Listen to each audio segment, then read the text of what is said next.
বললেন, হুসাইন রে, গুড়া চাইছ, গুড়া চাইছ, তবে জাইনারা ঘরে আমি নবীর কাছে টাকা নাই, পয়সা নাই, তোমার গুড়া কোথা থেকে কিনে দিই?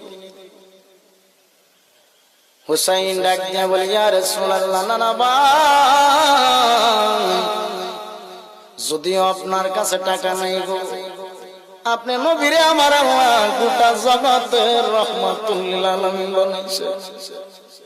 নবী গো, আপনার এত সম্মানী আমার আল্লাহ বানাইছে, আপনি যদি আমার আল্লাহর কাছে কোনো কিছু চাওয়ার মতো চান, আমার আল্লাহ আপনি নবীরে খালি ফিরাইয়া দিবে না।